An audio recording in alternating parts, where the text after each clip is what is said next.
Yo, everyone, we're with Anthony Alfredo, the gnarliest NASCAR driver I know, the only one I know. We're gonna rip on Mario Kart, get ready for the Daytona 500. Good little warm-up session. Yeah, you cracked my knuckles. Was it Mario or Luigi that inspired your racing career? Honestly, probably Mario. Oh crap! I Did I just get got you? eaten by a flower. So how did you get your start into racing? Like, what made you fall in love with it? I grew up watching on TV. My parents took me to some races growing up. First one I went to was actually the Daytona 500. No way. You're about to laugh me! What? Here we are just over 10 years later, and we're racing in it. It's pretty wild. Oh, blue turtle, no! I definitely don't take the opportunity for granted because just to be out there, racing in the National Series is such a blessing. But I think, we all get caught up in wanting to be the best and, how competitive of a sport it is. But just like I said, being a part of the show is still something, an accomplishment, something to be proud of. Do you have a regimen of taking care of your body, be prepared? There's a lot of physical preparation, but also mental. Racing is very mental because it's so many things that go into a single race that you have to execute, you and your team. I'm having a party back here at 10th if anyone cares. Confidently say NASCAR drivers are some of the most physically fit athletes in the world. People just think because we sit for 4 hours at a time or whatever it is, and I think people think that's easy. But what they don't realize is pushing the brake pedal so hard to slow the car down because you're driving this 3,500 pound vehicle with a lot of horsepower, a lot of speed, and you have to slow it way down for these corners, and you're putting 1,000 pounds of brake pressure into the brake pedal every lap. And your legs got to be strong, your arms got to be strong to turn the wheel. You got to have really good core strength. Obviously, that's kind of the foundation of everything. And then if you start to deteriorate physically, you start to deteriorate mentally. So as much as it's a mental game, the physical preparation is just to stay, 100% focused and operate at your peak because the environment is not very comfortable. The car could be upwards of 140 degrees inside. You're wearing some pretty thick, heavy layer fireproof garments and stuff. Can't really move in your seat. Your visibility is really poor. And I've actually weighed myself before and after a race and lost 12 pounds. Water weight. Just everyone wants to know, where's the pee go? You do sweat so much that usually you sweat it out. Occasionally you have to pee because you obviously try to do your best to hydrate as much as you can before. And if you have to pee in the car bad enough, you don't have a choice. I mean, you gotta break the seal. Shameless plug here, and it's actually all honesty. Death Wish coffees, the only coffee I actually enjoy black. I'm big on fasting the first from basically probably 7:30 at night, fasting until about 10 o'clock in the morning. Mm-hmm. So if you add milk or creamer to your coffee because of the calorie stuff, you actually break your fast. Oh. So I usually drink it black. The reason it tastes so good is the quality of the beans and the process. Yeah. There's no preservatives or anything. It's organic and everything. Yeah. So we use all fair trade beans, which fair trade is just takes care of the farmer to make sure they're getting livable wages because that's a really obviously tough job and commodity driven industry.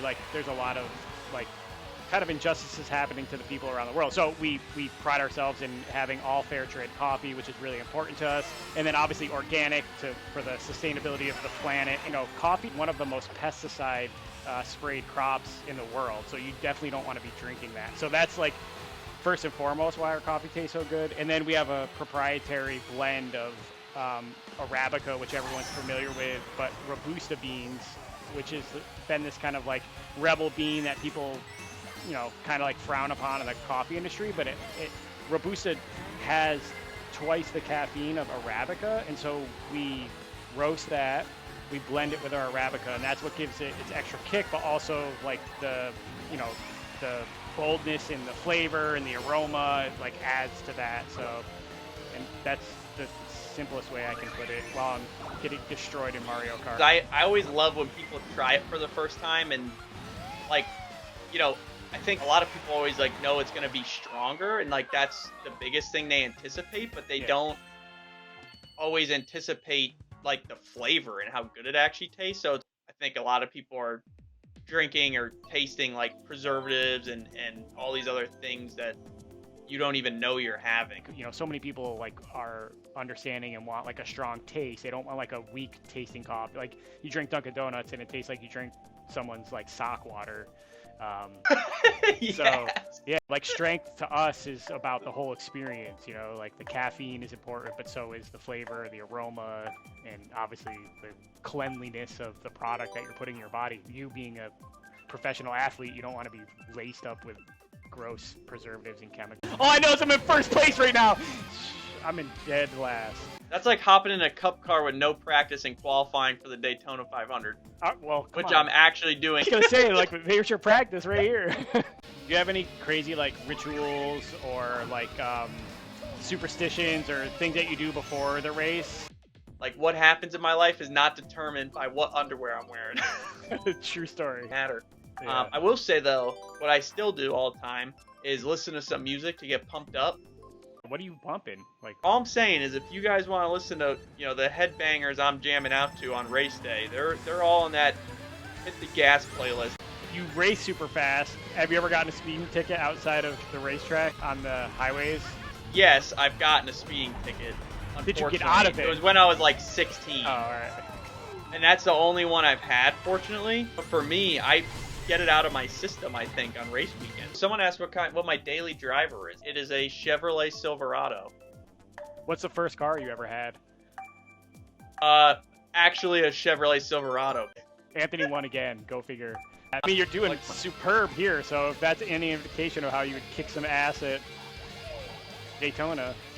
Yeah, hopefully this translates. Okay, we got one final question for you. When you do win Daytona 500 next week, what liquid are we dumping on you?